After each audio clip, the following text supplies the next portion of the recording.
안녕하세요, 주다정부입니다. 오늘은 23년 12월 22일입니다. 이제 크리스마스가 며칠 안 남았습니다. 미리 메리 크리스마스입니다, 여러분. 눈이 많이 온 지금 백과수원 풍경을 오늘 보여드리면서 한 가지 또 이야기를 나눠보도록 하겠습니다.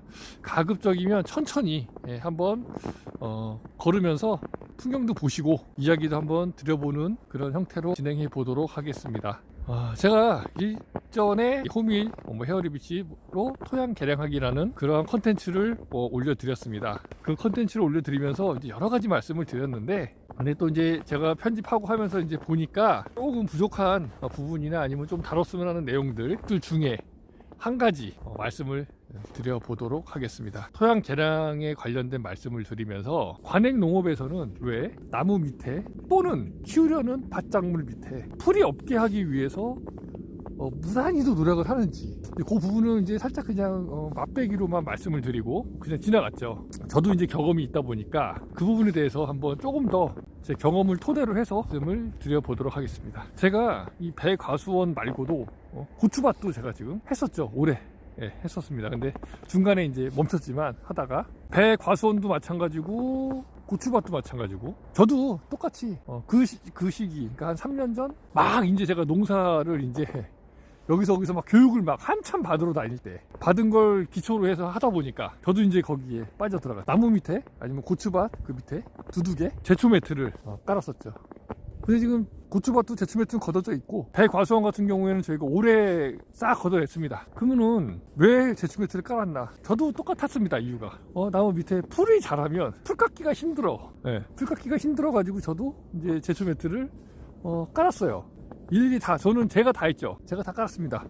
잘라가지고 1m짜리 잘라가지고 양쪽으로 이쪽 면에 1m, 반대편에 1m에서 이렇게 1m 안쪽에는 풀이 안 자라게 하기 위해서 깔았었습니다. 근데 그걸 깔고 나서 이제 계속 자라 올라옵니다. 그래서 계속 나무 밑에는 계속 제초를 해줬어요. 예초를. 그러니까 예초죠. 제초가 아니라 이제 그때는. 제초 매트를 깐 이유는 풀이 안 자라게 하기 위해서 제초 매트를 깔았는데, 실제 제초 매트가 제초 매트의 기능을 하지 못해서 예초를 계속 해야 되는 상황이 발생이 됐고, 그렇게 계속 하다 보니까 이제 제가 원래는 작년쯤에 걷어내려고 그랬는데, 그래도 깔았는데 2년 만에 바로 걷어낸다는 거는 조금 내가 너무 돈 낭비를 한 것 같다, 이러한 생각이 들어서 올해 돼서야 이제 걷어냈습니다. 그러니까 아까웠던 거죠, 저는요, 그게. 근데 결론적으로 보면 제초 매트가 제초 매트의 역할을 하기 위해서는요, 그 제초 매트 위에는 아무것도 있으면 안 돼요. 예를 들면 그 제초 매트 위로 풀이 자랐다. 그럼 예초를 하잖아요. 그러면은 그 제초 매트 위를 깨끗하게 다 청소를 해줘야 돼요. 제초 매트만 드러나게 위에. 최소한 말이죠.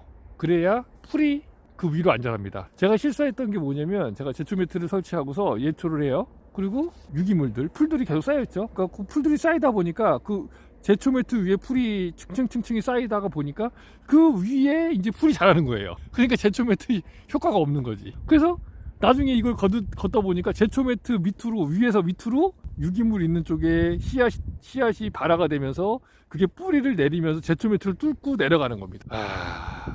그렇게 하면 안 돼요. 제초 매트 쓰려면. 그래서 저는 사실은 이제 그렇게 해서 제초 매트 실패를 했고, 그 실패가 저는 아주 잘 됐다고 생각을 합니다. 사실은 이제 밑에다가 풀을 키우고 예초 작업을 하는 게 맞는 건데, 제가 잘못된 판단을 했던 거죠. 그때 잘 몰랐기 때문에. 그때만 해도 그 친환경 유기농 농사를 짓고 싶다라는 생각을 하면서도 제초 매트를 깔아야 되겠다는 생각밖에 없었어요. 예초를 다 못하기 때문에 힘드니까, 예초하기가. 풀이 너무 많이 자라면. 그러면은 뭔가 막 얘가 병에 걸릴 것 같고 막 충들이 되게 많을 것 같고 막 그랬던 거예요. 근데 실상 제초 매트를 깔고 이게 풀이 자라도 별 차이가 없더라. 풀이 나도 벌레가 뭐 피해가 별로 없더라. 병도 안 걸리더라.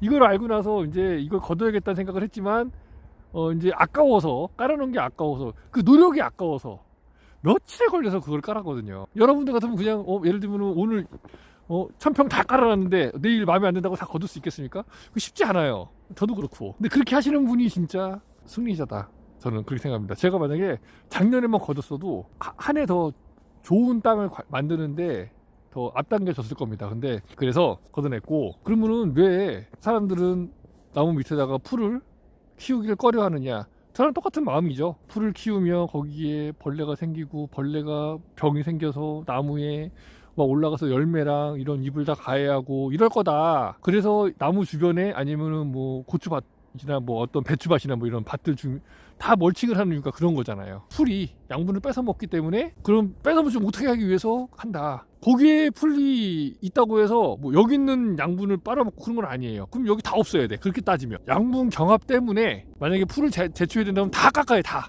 여기는 계속 풀이 없어야 돼. 전체다. 나무 그 가공 자체. 왜 지금 요 이렇게 나무가 이렇게 나와 있잖아요. 이 나무에 나와 있는 길이만큼 다 뿌리가 형성이 돼서 실뿌리 나와 있다고 봐야 됩니다. 그러면 여기 다 지금 경합을 하고 있는데 이거 되겠습니까? 양분 못 먹지. 그렇게 따지면 그죠? 그거 필요 없다는 거예요. 그럼 가장 문제가 뭐냐? 뭐 병 걸리는 거, 병충해 때문에 나무 밑에는 풀을 키우지 않는다. 이 나무 밑에 풀을 안 키우는 이유가 그러면 종국에는 병충해 때문이다. 그러면은 조금 이해를 할 수는 있어요. 근데 그것도 제가 지금 한 5년 투생재배를 하면서 느낀 점이긴 하지만 전혀 상관이 없다. 모르겠습니다. 저희 농장만 그럴 수는 있어요.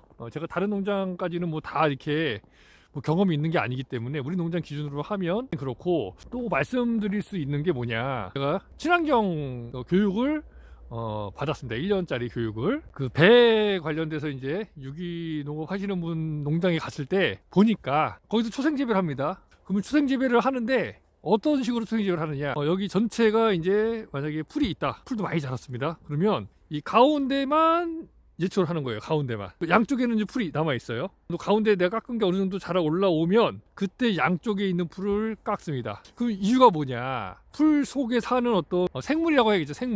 생물이면 미생물, 뭐 바이러스, 뭐 여러 가지 다 포함될 테니까 생물이 이동한답니다. 그 풀 있는 쪽으로. 그러니까 풀이 없는 쪽에는 살기가 힘드니까. 왜냐면 막 풀이 짧게 깎으면 이제 막 위에 햇빛이 막 내리쬐고 그러면은 뜨겁고 그럼 수분이 없고, 그럼 이제 거기에 어떤 이렇게 그 수분을 가지고 이제 활동을 하는 그러한 미생물들은 아무래도, 예를 들면 여름에 한낮의 온도가 막 35도, 36도 막 이러거든요. 요 바깥에 온도가. 물론 온도기로는 뭐 30도, 31도 하지만 실제 체감되는 온도, 우리가 태양빛을 직접적으로 쏘는 그 온도가 그 정도 되기 때문에 그 정도에서 이제 살아남을 수 있는 어떤 생물들이 많지 않다. 활동을 원활하게 할 수 있는 생물들이 많지 않기 때문에 그런 생물들은 결국에는 풀이 있는 쪽으로 이동을 하게 된다. 그래서 자신을 그 풀 밑에 숨어서 이제 거기서 이제 활동을 하게 되는 거죠. 그런 식으로 해서 이제 생태계 토양을 유지해 가면서 이제 풀을 키우면서 이제 유기농, 뭐 친환경 이러한 그 재배를 한다고 하더라고요. 근데 우리는 상관이 없지 않습니까? 저는 지금 유기농을 하는 것도 아니고 친환경 하는 것도 아닙니다. 그럼 저는 농업용 자재를 써요. 농업용 자재 뭐냐? 농약을 쓴다는 얘기죠. 농약, 여러분들이 말하는 작물보호제, 요즘엔 작물보호제라고 하는데 좀 순화해서 작물보호제, 농업할 때 쓰는 약이라고 생각하면 돼요. 농약. 그러니까 농약이 굉장히 좀 안 좋은 인식이 있는데, 요거는 또 나중에 한번 시간이 되면 또 다뤄보도록 할게요. 뭐 이것저것 다 다루려고 하니까 너무 많아지니까. 그러면 농약을 쓰기 때문에 풀이 있어도 내가 어떤 그 병이 발병하는 시기, 충이 발병하는 시기에 맞춰서 방제만 꼼꼼하게 잘 해줄 수 있다라고 한다면 그러한 부분들은 크게 걱정할 것이 없다. 이게 결론입니다. 그러면 우리가 굳이 여기 나무 밑에다가 그 안 좋은 독성이 굉장히 강한 제초제를 써야 될 이유가 없다는 거죠. 제초제 얘기를 해야 될 것 같아요. 제초제가 왜 독성이 강하냐, 여러분 보십시오. 우리가 쓰는 농약 같은 거 있죠. 농약, 예를 들면 뭐 진딧물 잡는 농약, 아니면 뭐 나방 잡는 농약, 이런 것도 있잖아요. 그런 거는 어떤 그런 타겟팅을 해서 잡는다고 합니다. 근데 저는 그렇게 믿지는 않아요. 타겟팅이 되는 것도 있고, 그 농약을 뿌림으로 해서 그 이외에 비슷한 종류의 것들 다 죽이는, 천적이고 천적이 아니고 상관없어요. 그냥 다 죽이는 겁니다. 다 죽이는 거. 근데 그래도 그나마 뭐 나방용, 뭐 아니면 뭐 진딧물용 이런 식으로, 뭐 아니면 뭐 흑성병용, 뭐 아니면 무슨 용 이렇게 해서 그 용도에 맞는 약이 이제 나오잖아요. 제초제는요, 풀이랑 풀은 다 죽입니다. 풀이랑 풀은. 제초제 두 가지가 있어요. 제가 알기로는 위에 있는 풀만 죽이는 게 있고, 그 땅으로 들어가서 땅에 있는 뿌리까지 다 녹이는. 그리고 또 뭐 어떤 제초제는 뭐 어떤 풀만 죽이는 뭐 이런 것도 있다라고는 하는데, 제초제가 독성이 진짜 강하다라고 느끼는 건 뭐냐면, 그 땅에 있는 제초제를 뿌리면 그 땅에 있는 모든 풀들이 다 죽습니다. 다. 그럼 풀이 죽음으로 인해서 맨 땅이 드러나죠. 그럼 거기에 살던 지렁이, 뭐 무슨 벌레, 뭐 이런 것도 있잖아요. 미생물, 뭐 생물, 모조리 다 거기서 살아갈 수가 없어요. 그리고 풀이 없어짐으로 인해서 맨 땅이 드러나잖아요. 그럼 맨 땅이 드러나면 어떻게 될까요? 딱딱해질 토양이 생물 활동이 없으니까 당연히 거기는 이제 척박해지는 땅이 돼버리는 거예요. 그러면 나무 밑에를 척박하게 만들어 가면서 농사를 지어야 될 이유가 도대체 뭐냐. 그리고 그 제초제 같은 경우는 한번 이렇게 지금 여기 살포로 하잖아요.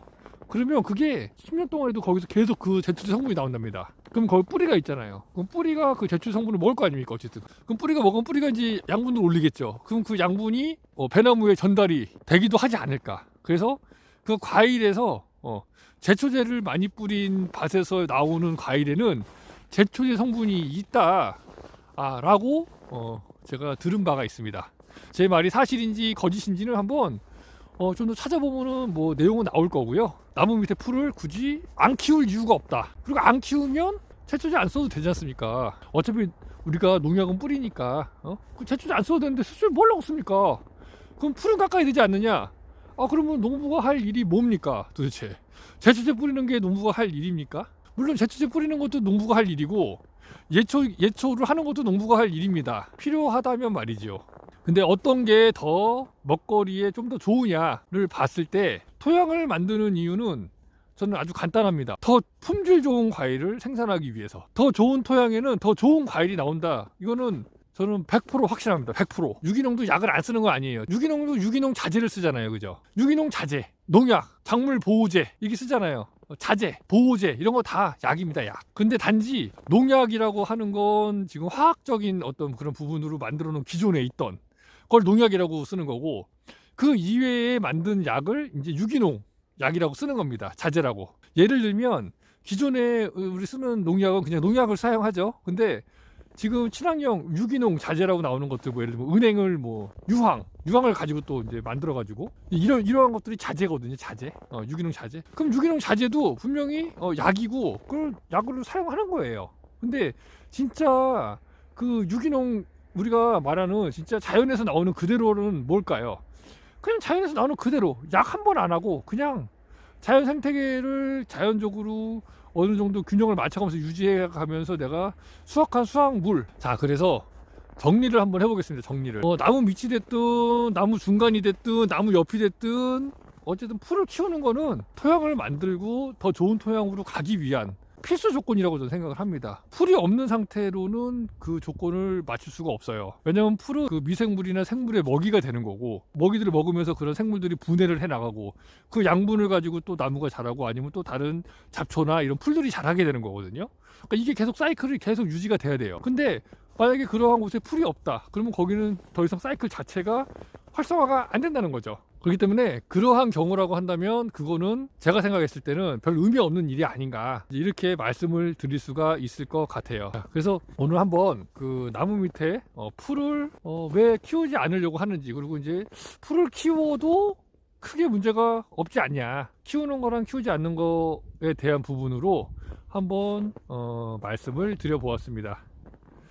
자, 오늘도 해가 졌고요. 오늘도 일은 못했습니다. 일은 못했는데 이렇게 눈이 온 날 한번 촬영을 해서 여러분들께 색다른 과수원의 정취를 느낄 수 있도록 해드렸으면 하는 시간이 됐으면 좋겠습니다. 여기까지 하겠습니다. 어찌다 중었습니다. 감사합니다.